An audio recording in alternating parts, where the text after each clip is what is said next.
This is Over the Mountains by Life Itself, a podcast exploring the understandings and system shifts needed to bring forth a second renaissance. Today's episode was recorded in January 2026, where Rufus and I are going to open up about our relationship. And basically, we argue that building a new paradigm is not only about politics and ideas and collective vision, topics that we've explored in previous episode, but also about how we live our closest relationships. And so here we go. In this episode, we're going to talk about some of the biggest taboos in society and community, which is sex and intimacy. We're going to share our own journey of looking and questioning monogamy and rethinking love beyond possession. This is not a how-to.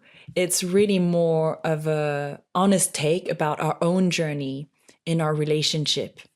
And we hope you enjoy this recording. And so now, without further ado, here is episode 11 of Over the Mountain, Playing with Dynamite, the ethics of questioning monogamy and rethinking love beyond possession. Why the way we love may hold the key to a new society.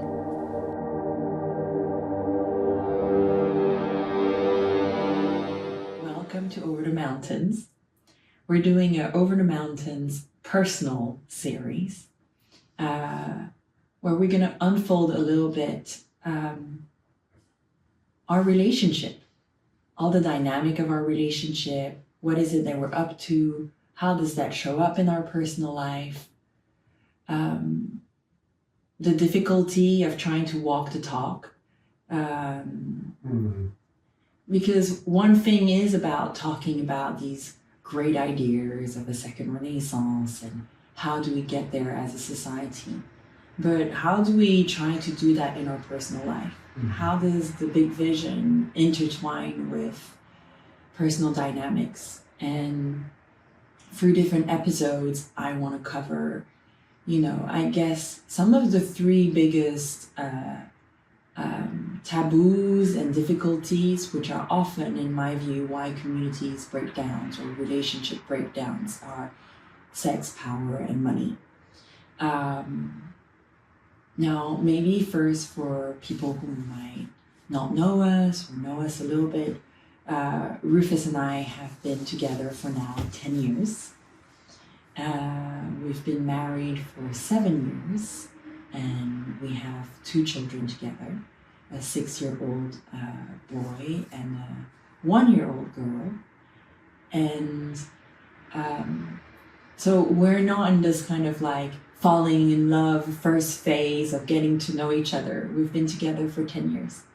And I think what inspired me to put maybe some of the private dimension out, one was actually about 2 weeks ago, we put out one of our podcasts where Rufus and I had a bickering moment and accidentally.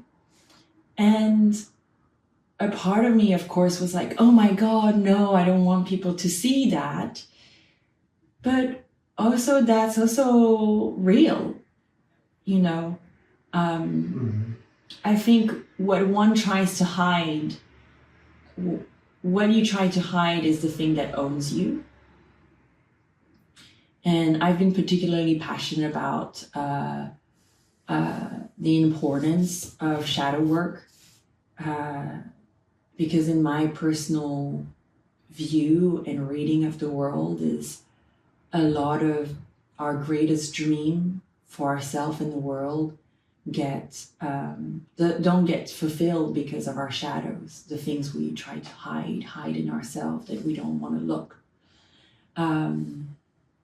that we've deemed that won't be accepted or loved or accepted if we let it out. And yet I think there is a power in looking at those shadows, looking at those dynamics, processing them. I want to caveat that it's not about, washing your dirty laundry in public in this way, but it's more doing the cleaning of the laundry together in France, you had in the old times the lavoir, So I don't know in England if you had that, those public places that women would go and wash the laundry together. Obviously, I've never experienced that myself. I have those romanticized ideas that metaphorically you're saying. Yes, it's like coming together and cleaning up and doing this process and reflecting, okay, how do you walk this path? So yeah, today I'd love to actually talk about relationship patterns and yours and ours relationship patterns. And so we've been together now 10 years. We're not in the phase of like getting to know each other in a spring new time. We're still getting to know each other profoundly, because I feel that when you've been with someone for 10 years, there's often sometimes that sense of like, I know this person. And there's actually a real effort to try to rediscover one another or give each other space to evolve and keep rediscovering one another. So Rufus and I, we've been together in a monogamous relationship for most of our time together. And I've been really doing quite a lot of reflection about relationship patterns. I know that for me, I really needed in the beginning to be in a monogamous relationship that gave me a lot of a sense of like safety and security. I think particularly because you're someone with who my nervous system felt so relaxed, especially when you made me feel so loved and chosen. You're also someone that don't tend to like be flirty or try like women like, and that was kind of very strange for me because I've always assumed that a man would want to like sleep with someone else, flirt, that what men are mostly attracted to by women is their physical appearance. And it always struck me when you said like, oh, actually with you, Sylvie, it's more like the more you talk, the more I found you interesting. I was like, oh, yeah. And I think for my nervous system, that was a big breakthrough of like feeling love and chosen. And at the same time, there was something deeply kind of like healing or where my nervous system could relax in our relationship, especially in the beginning of being in a monogamous relationship, of feeling safe. And I think out of that, there was also a deep shadow and a lineage trauma. On the French side, at least, my grandfather cheated on my grandmother with her half-sister. And I know, and I can almost really feel it in my body, still this like huge pain of abandonment, of sense of worthlessness, of fear of being alone and deep betrayal. On a rational level, since I was a kid, I always felt that, well, a person doesn't belong to you. Like, of course you can have love and they should be able to like be free to, you know, fall in love. Like you can have 10 children so your heart can keep loving. Why there needs to be this exclusivity? But in my body really needed the sense of like exclusivity. I think I was also have a lot of judgment of others who I had met who were expressing that they were exploring polyamory or they were in polyamorous relationship, partially because I felt that it caused a lot of suffering. Like I was like, oh, polyamory is just a cover up for cheating, but and then just the trail of like hurt. And it's also true that you have monogamous relationship that also cause hurt, you know. But I think there was something in my nervous system and in my lineage of like, at least in the beginning of our relationship, really needing to feel this exclusivity. And I'd love to hear a little bit about you because you shared with me from the beginning, like what's your relationship with monogamy, with exclusivity? You had other relationship obviously before me. And what was fascinating, and to a lot of women that I share, they're a bit, you say Godsmith? Like Godsmack when I say that actually you were always kind of quite okay with your partner maybe seeing other people. And I'd love to ask you a little bit, what has been your approach to it? What's been your feeling in your body about it also? Yeah. Wow.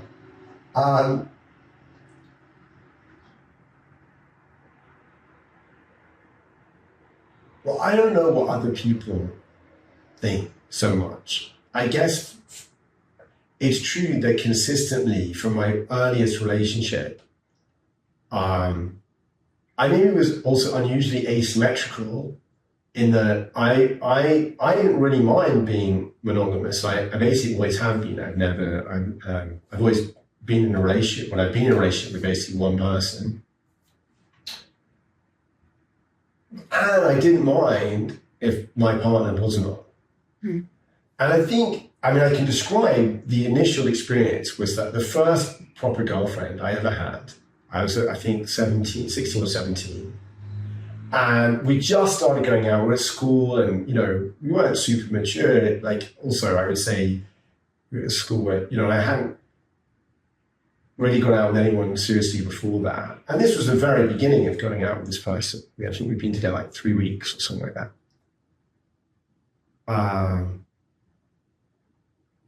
I could tell she was quite into me. I was quite into, but I think. And she went on a trip, a school trip to Berlin. This is the 90s, late 90s. And she calls me up from Berlin, which, there's no mobile phones. To call someone from Berlin, it's expensive, it's like a payphone or something. So I was quite surprised. She calls me from Berlin and she's crying. She's really upset. And I'm also admiring now looking back the courage, but basically she had to tell me what had happened was that she got drunk or drank some, and then she kissed some other guy. She made out, it was the term, and therefore with some other, or snogged, that was even a horrible word I was. And anyway, she was like, I don't remember listening on the phone. And it was clear that in her world this was really bad.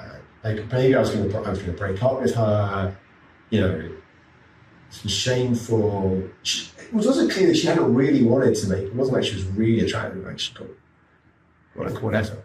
And I remember just really dawning in my mind, and I was quite a rational person in a certain way, even then. I was like, why does it matter? And to me, why?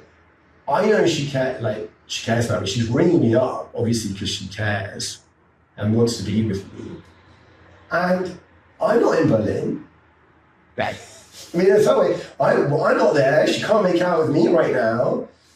Why should I be upset about this? And why should she suffer over it? Mm-hmm.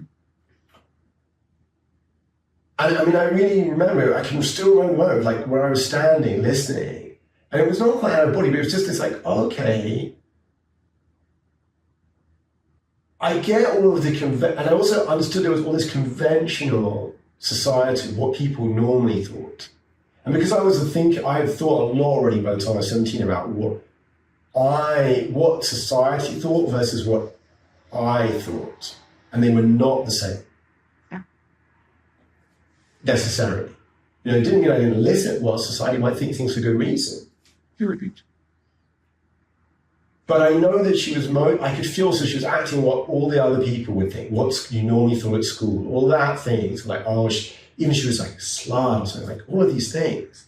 I was running to school even thinking about the fact, why do women get cool starts but men never did? I always thought this was really unjust. I just remember saying to her, so at the end of that, I remember I'm listening and there's this pause. And all of what I just said, was maybe condensed unconsciously, and so I say, listen, it's okay. I'm not going to break up with you. So it's okay. And that, we stayed together. We stayed together for 6 months and not long ago. And or quite a bit longer. But I remember that was that point, and yeah, from that point on, I was kind of clear in myself about it. Yeah, I wanted to talk about the relationship because I think if we are to explore how to go into a new paradigm, well, then relationship shows up differently. It's like in feudal time, it was very conventional for maybe a man to have several wives or to have wives and mistresses. Or in other time, Yes, and so it's part of it. It's part of it, like possession. How do you think relationship? How do you see possession? And actually, we have all these models ingrained in us because that's how we grew up in our society. But beyond that, there's also a huge amount of emotional pattern trauma, like of how we see our parents, our grandparents, but what was fascinating is that rationally, I'm like, yeah, that makes sense. But in my body's screaming like, no. I remember once for a very short time, there was a guy I was really into, and he wanted to be in a more open relationship. And I was like, rationally is like, yeah, of course, that's okay. But my body screamed like, no, like, and also I'm trying and so sometimes there's like what logically makes sense and what your body makes sense. And sometimes the body part, I have a sense that there might be some wisdom, but there might be a lot of pain also. And I think what has been interesting in our relationship, so we started in, actually when we started our relationship, you were married and separated. Yes. But that was a key dynamic in our relationship. And I think there was a huge amount of maybe subconsciously an insecurity in me of, and it touched a deep pattern in myself, a narrative at the time that is still lingering there. And I've been doing a lot of inner work to transform that. If I'm not good enough and you will choose someone else over me. And you've been someone who helped reassure that, regulate that nervous system hugely, and dissipate that story. It sometimes showed up in different forms. If he's not choosing another woman over me, he's going to choose his work over me, or his whatever. But it had helped dissipate that and see that this narrative is not true. But it was also, in a way, a bit of a self-fulfilling prophecy. Just the fact that I might have been attracted by someone who had already chosen someone else over me. And I've kind of been seeing kind of the evolution, at least I would say on my pattern, which that I needed to, this monogamy, this security of the relationship helped me relax at first, to feel this exclusivity and to feel like, oh, I'm not constantly having to be scared or worried about being abandoned and not chosen. But it also gradually built a prison also for myself. Because if I'm saying, if we're in a monogamous, you're not seeing anyone else, but I'm not seeing anyone else. And for a long time, I've been very happy this way. And then in our relationship, in our marriage, at some point, I had to really interrogate, am I in this relationship out of fear, or am I in this relationship out of love? Am I in this relationship out of fear of ending up alone, having kids by myself, of not being in love, loved? Or am I in a relationship because I actually love you and I actually love who we are together? And I think especially after, once you've kind of gone through the phase of falling in love, being infatuated, this first moment of creating, and then, having children is actually a huge disruption in a relationship because you're no longer two. There's a third person. And I would call this part of myself that had been, I would call that I have almost two parts of myself. It's like, I would call wild thing who have huge need and craving for freedom, sensuality. Sometimes it's almost an unverbal creature. Novelty. Yes. And I think often that part is also what connects me to like a part of the source and sacredness and aliveness. And my creativity had died a little bit. I think it's a part that if people look at my art is often like expressed. And I have this other part that I called a soccer mom, Ashley. I actually wrote in my diary what she looked like. She was blonde with a baseball cap, with green eyes. She drives an SUV and she has 4 boys and she's very competitive, tiger mom like. And it's like I had these two parts, and the tiger mom, also because I come from a lineage of divorce. My grandfather divorced his wife, my father and my mother divorced. And there was like, it was so important for the child in me that had broken marriage in the lineage. I so desperately wanted a traditional family. I remember going to people's house and just seeing a mom and a dad and 2 kids. I was like, this is incredible. Like, so envious and so desperately wanting that. And for a whole section of my life, you know, wild thing got to be wild, live in Florence, live lots of romance. But the soccer mom part could never come out. And when I met you, it's like, soccer mom was like, yay, you know, my turn. and it was very scared of this wild creature in me. It's like, this wild creature is going to mess everything. It's going to cheat on Rufus, ruin the whole family. And that's so precious. And I've seen family being broken down by these kind of like strong energy, sexual energy, creative energy, actually instead of being creative, being destructive. And so soccer mom got to have a go for a while, but she was like so scared that I locked this kind of tiger that was like roaming around. And literally when I've experienced my depression was also because I jailed that part of me because I was so afraid. And I remember I did this amazing rebirthing session. And out of that, I had almost then after a session where I had these 2 parts talk to one another. And me also witnessing that. And it was really clear that the only way I was going to survive, like not die, was to let wild thing out, was to let that eros out. And that was really scary for our relationship. And, you know, I don't know how you received that. I'd love to ask you. But for me, it was scary because it's like, I'm willing to blow everything that soccer mom built, like the marriage, the kid, the whole picture of love and family and security, because actually it's not sustainable. And it came out of like requesting with you and like talking and saying, I want to be able to explore other relationships, possibly, maybe flirt. I don't know why, but I need to explore that. And the craziest thing is that I also said to you, I want to explore that, but I don't want you to explore that.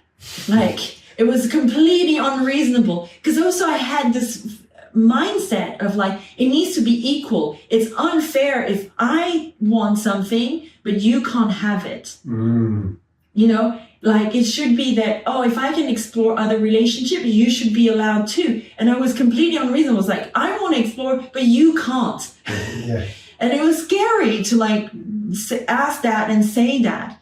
And I think one thing that a pattern often of like the myth of equality is that things have to, if I take you, it has to, it's like, actually you and I are done differently, are made differently. And that doesn't mean that we don't arrive to it at some point. We'll come to that. But I'd love to hear a bit, you know, I shared what was going on internally in this evolution of our relationship. but maybe getting to share what that journey has been for you until this, like for this first part. Yeah, it's just amazing and sharing. And well, first, that moment where you got this clarity about these parts of you was amazing, because it was also a key to you reviving a certain way. Like, it's like you become so desiccated in a certain way. Not just because of that, but I feel relate to us, our first child is amazing, but that had a huge impact.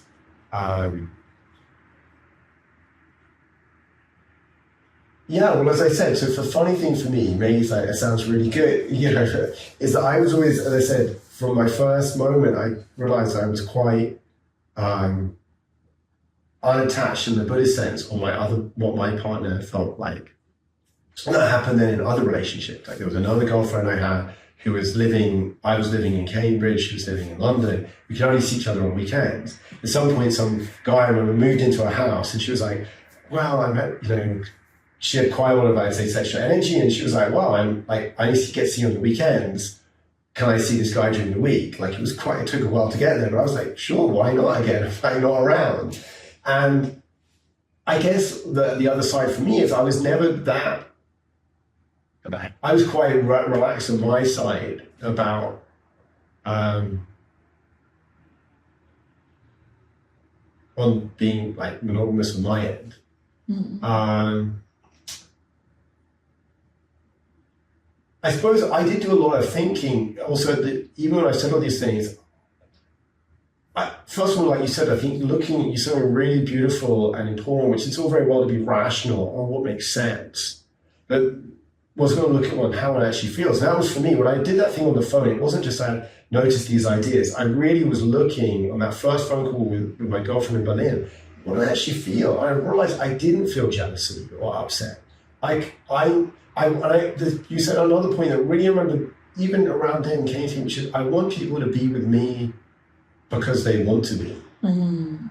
And I also realized, I get there's a whole lineage of why men, for example, would be sexually jealous about women because of evolutionary biology and like who's paternity and all these things.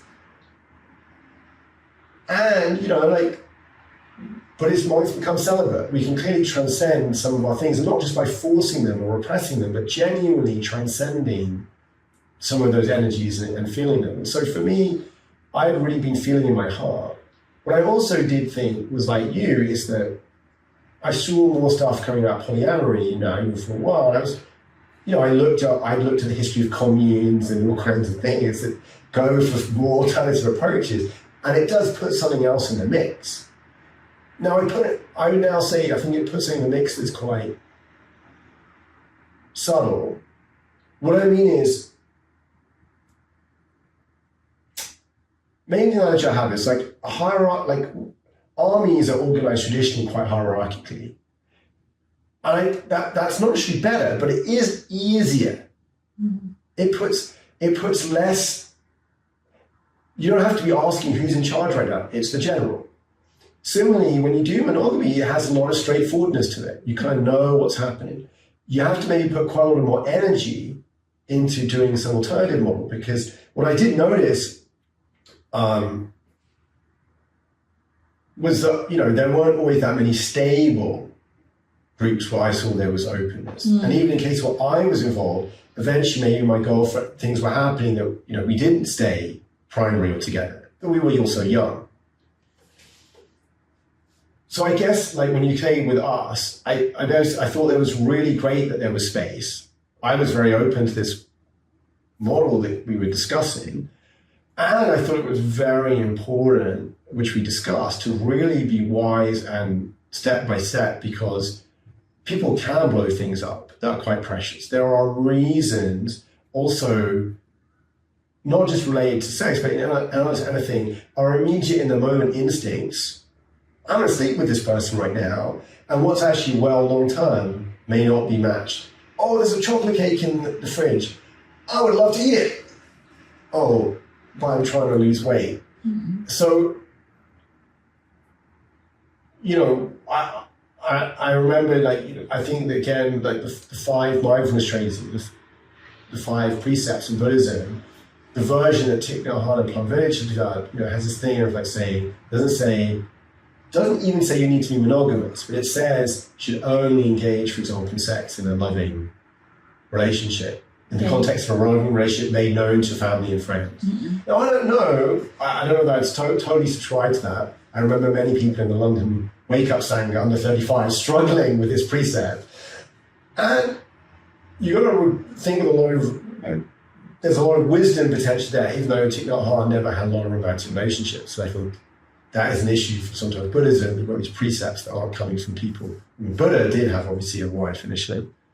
So I guess I want to hold these things kind of delicately. We are playing with dynamite, yes, to some extent, and so and maybe even I like it better. Like I always like this metaphor that you can use ammonium, which you can use to be as fertilizer. You can use it to make a bomb too. So it could be I think there's 2 things here for me when we've been talking about it. One is I always dreamed that we were acting, I would now say, as self-authoring beings, that we are people who are not just being given by convention. So, and also that when we're loving, we're choosing to love. We've not imprisoned ourselves. Now, we need to be able to give our word and rely on it as well about certain things. When I say, so I think it's really important that we're not saying, this is the way it's done, etc. And we need to be really mindful that we continue to take care of each other, our children, the people around us with love and care. And so I just guess I'm really interested if I the experiment. Because I think there's also a big thing once you have children in the mix. If there was just you and I, once you have children, they are the first receiver of our shadow and our pain.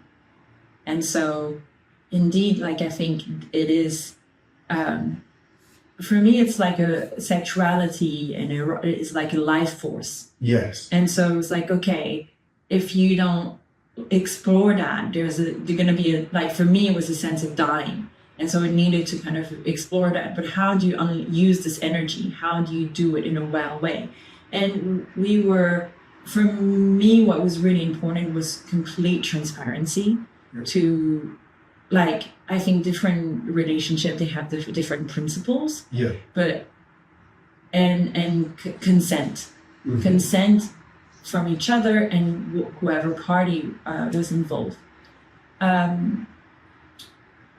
Because I think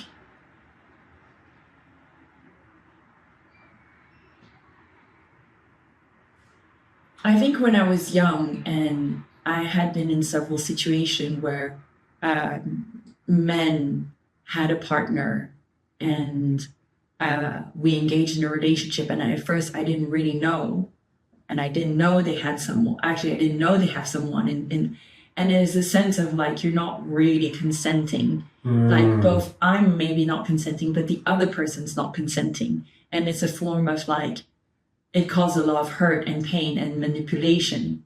Yes. And in a way, it's a bit like children. I'm going to do it without saying that I'm going to do it, because if I say it, I'm not going to get it. So I have to hide it. Yeah. But then it's a shadow. Yes. And I think sometimes there's an overuse of the light in the sense that I'm just vomiting on it. It's just telling you I'm going to do it. But telling you I'm going to do it doesn't mean there's consent. Yes. It's a transparency and consent are not the same thing. Yes. And it was an extraordinary journey for me. And I think maybe a caveat to that, it also came... yes. Well, there's one thing. Is the thing I didn't say before was about possession, which I know Tamara, for example, this community talk a lot about. But I thought about that also as a teenager. Why do I need to possess? If someone really wants to be with me, that was my insight with that first girlfriend. Well, she wants to be with me. That's what really matters. Mm-mm. And if she doesn't want to be with me, but she's just kind of in some conventional agreement, doesn't want to look bad to the world, I prefer she wasn't with me. Mm-hmm. And I remember you talking about this, and I think that a point where you even had maybe a little bit of an insight this year where you were like, how you feel towards me. There's why do you want me to be monogamous?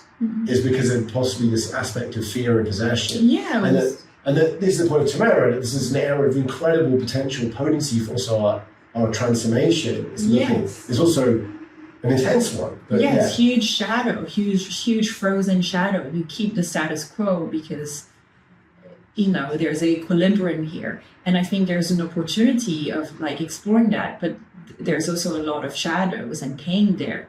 And so there's an opportunity to process that and transcend that. But one needs to really engage with this. I think I wanted to say also that had a lot to do also with how I started to relate to my body also. Because after the birth of my first son, I gained some weight and I just didn't feel sexy and beautiful. And also where we lived, because we lived close to a monastery, there's a kind of like sensuality is a bit looked down upon or forbidden. And so I repressed that energy quite a bit. And I remember going to, and I was realizing that this energy is not dirty. It's like beautiful. Yes. And also seeing that there's maybe something beautiful, not beautiful, but okay about vanity. Because I remember looking at myself in the mirror and just genuinely not liking my body as much of how it looked.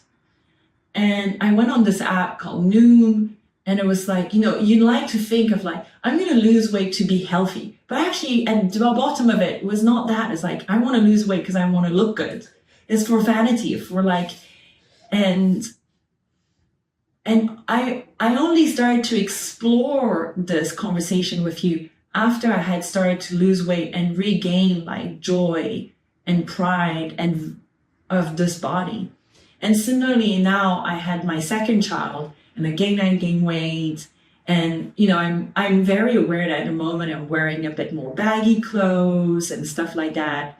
And that I'm not so much going towards maybe other people and other men because there's a sense of like how I relate to my body. Yes. And the other point I wanted to see is that you had said that to me. It's like, you were like, I want you to be with me because you love me. Not because we're in some safety or dynamic. And I saw that if I truly loved you, I would give you the respect of being with you out of love and not out of security. Yeah. But I needed to explore to know if that was true, because by that point we've been together for, I think, 8 years or something like that. And at some point you're in a routine you don't know anymore. Like you get lost. And so I went on Tinder. I remember, and you were incredible. I think most of my girlfriends were like shocked. I was like, so I'm going on Tinder. He's not allowed to see anyone. And I went on Tinder. I was like, I don't know what to do. Like, I don't know like what apps to go on. And then, you usually have to put pictures of yourself. I had no picture of myself because I haven't been in this mindset of like showing myself, trying to be attractive. And you were the one who were like, wait a second, babe, I have a whole photo album of pictures of you. And you sent me all these like cute picture of me that I helped me put on the profile. And in a way I was like, oh my God, I am so lucky. Like who has other boyfriends or husband like that? And it was also an interesting journey of then I got to see what the dating scene was like. Yeah. And I was shocked and I felt so much compassion for a young woman out there. Because to be fucking blunt, they were horrible men who ghosted you, barely respond. And it gave me so much empathy to my younger self who had huge amount of insecurity because of this type of behavior. Yes. Whereas now I feel quite strong and secure in myself. And when I see this type of behavior, I don't take it that there's something wrong with me. I'm like, you're a kid, you have no idea what you're doing, and Yes. this is disrespectful to not respond to people, not care for people, like Yes, leave them well. leave them well, like beyond it, like, and in a way, you know, sometimes you don't know what you have until you kind of see the grass is always greener in the neighbor, and you go in the neighbor, it's like, that grass is really crap. There was a part of that. And then going on several dates was fascinating, because I was like, oh, I think in the past I did so much projection. I think in the past when I went on dates, of course there's maybe an alchemy with the person on front, but there's so much projection of what you think the person is, what you would like. Is like filling the gap, because in the beginning there's a lot of gap. You don't know that person. And you may be more, I think in the past I was more in love with the idea of the person that I had in front of me than actually them. So that was fascinating to realize. And then one night I kissed a younger guy, and I saw all the kind of like goosebump electricity, and it felt so great. But I was like, this is also dangerous, because I was like, not in a bad way, it's exciting, but I was like, what I like is the sensation. I don't know that what I like is the person. Now, of course, this person gives me the sensation. It might be an authentic alchemy between the bodies. But I could feel that this energy was highly addictive, and it reminded me all this younger period of my life where there was a lot of romance and stuff like that. And we were taking it step by step. So I said to this person, like, I felt so grateful, like, and I also needed to set clear boundaries. And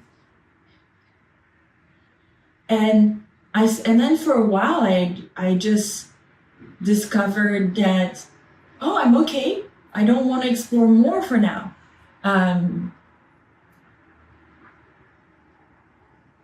Yes, so it like... Wild Thing had some space. Yes, it had some space. And I also, soccer mom saw, oh, Wild Thing is not going to destroy the whole family overnight. Like, Wild Thing can explore, and little by little. And I think then there's been a conversation. They started later point. I've started to think about, okay, so I had the space to explore.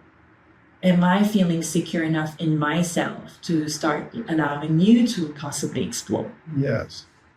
And I think that's still something I'm kind of like little by little, baby step, feeling my way about, because I know this is a big, big shadow for me that I have because of my sense of self-esteem, self-worth, fear of death, ultimately, and aloneness. So like feeling so alone. And building up, a lot of my empowerment has been we often have this metaphor that you're like a rock and I'm a balloon. Yes. And it's been like actually adding the rock element to myself rather than depending on you to feel grounded. And so empowerment and autonomy, so that I can really be in love, in relationship with you versus you giving. It's good that we have complementarity. Yes. It's not like I have to fix all my shadows, but there is a part where I'm like, oh, I know that me giving you space to possibly explore being with other relationship, other intimacy, and other connection has a lot. I need to resolve and transform quite a lot of my shadows, my insecurities. But I also know that that's actually how I can truly, really love, really love. And then when I think about this thing, I'm like, oh, but it's not just you and I, it's also these other people. And I think for me, the most mind-blowing thing about it was that I think you're so extraordinary. And I was like, of course I want to share him with, like almost like, That's amazing. no, in the sense of like, there's something so amazing. Why should you be the only one who gets to have it? You know, wouldn't you want other people? Like, I feel so privileged to be loved by you. Like, wouldn't I want others to also experience this type of love? I don't think there's that many great guys, by the way, out there, unfortunately. Like, there are, but like, I'm so lucky I got one. Like, couldn't I? Like, yeah, and I think it started to, there's something that opened up once it was less about me, but more about you and others. The joy of you and others, the allowing to no longer be so scarce and threatened. Yeah. And it's not like we have everything answered, but I'm little by little, you know, exploring these things. Yes. And I think it's actually, for me, it is part of walking over the mountains. Yes. Because we all have shadows about love and relationship, and we can just fall into them unconsciously and just do what is the conventional thing, or we can have a reactivity and like go the complete opposite. But to go to a new place where can you do relationship and love and intimacy fully with interbeing, full of a freedom of being, with wisdom at its center, like beyond also capitalism of ownership. Yes. The passion. Yeah. Without the violence of like like it's hard to walk that path, to break away those conditioning, those patterns, those frozen suffering that we've inherited. And you know, I don't know where our relationship will go, if we'll ever really cross a line, like cross a bridge of like being in a sexual intimate relationship with other partner. But I know that I'm opening on an ongoing basis, or an ongoing basis, or not. Like I know it's important that we to engage with this consciously at a right pace. And different people have different pace. But yeah, so today that's what I really wanted to talk about, because in a way, Over the Mountain can feel very abstract and theoretical. This is one of the things of going over the mountains in our society. How we are in relationship, romantic, intimate relationship, relates also to how we look after children, how we look after each other. So the Nara, this famous small group in China, where basically the brothers and sisters bring up children, and women have multiple partners who come at night and have the visit. And for example, one of the things I really think was how do we bring up children differently? So I think that's something, you know, well, not differently, but one of the aspects of going over the mountains is how would we operate in relationship that wasn't based so much on possession? I mean, whether it might still be monogamous or not, but there's a large aspect today that I can feel both in myself and that you've been talking about, where what we're doing in our conventional relationships isn't based on abundance and trust and joy, but is actually at some level, at least a large significant part comes from fear and scarcity and possession and even domination for many, many millennia of men and women, frankly. And yeah, I just want to say that maybe for next time, some of the thing you're ending on is there's a really deep connection between this personal journey and how as a society, in just one area of like relationship and romance and intimacy, us transforming ourselves is part of us transforming the world. Yes. And as a Tamara, I think we're one of the groups that seem to have talked about this most, where transforming our relationship to possession in romance could transform our relationship to how we possess the planet, or, you know, each other in work and so on. But I think there's a lot around this, those biggest taboos around sex, power, and money. You know, I think a lot of things break down because of where our shadow hides the most is in those places. So within Over the Mountains, we're now really also exploring the personal, intimate dimension, because we're saying that while transformation comes in two arcs. You have to act in the activism part in society, building political movement matters, but also transforming ourselves, our shadow also matter. And we have to do them together and integrate them together. And why we're sharing about things that are quite intimate with our audience is really to show the process of us working that out. And we're not saying we have it all figured out, or, you look at us, our relationship or life itself, and like, you come here and you'll experience, teal or metamodern. It's like, no, we're work in progress. We're sharing our journey of that work in progress. Today, we talked a little bit about our relationship. And I think actually, I got really touched by the term ethical non-monogamy. And the thing that touched me the most is the ethical dimension. Because I think exploring, you can have non-ethical monogamy, you can have ethical poly, but the ethic for me is really important in the sense of like, approaching that with wisdom, approaching that with a sense of interconnection, that you and I are connecting together, but we're also connected to our children, to our family. We're also connected with the people that we might have exploration with.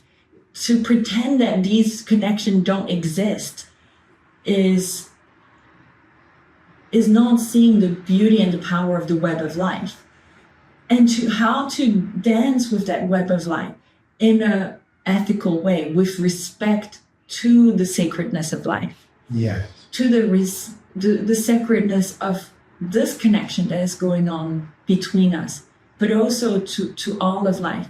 And I think why there's different terms that exist out there that have different definition, but it touched my heart deeply, the dimension of putting ethic at the center. Yes. Well, you've been listening to Over the Mountains with Sylvie Barbier and Rufus Pollock, and we stay tuned for following episodes where we'll be looking at this kind of topic and other topics in more detail, and connecting the personal, as it were, and the political, because we need, as you were just saying, we need both kind of social transformation, but we also need the personal transformation. They even go together. We need both together. And this will be messy. We're not sharing something perfect. We're not sharing recommendations for others. We're sharing our own insight and experience here and how it's illuminating the path for us. Yes. And then it also takes dialogue to explore those paths. Yes. It takes dialogue and sharing insight and sharing journeys of a less walked path, so that others, it's opening new dimension. I hope that by us walking this path, it will make it easier for our children.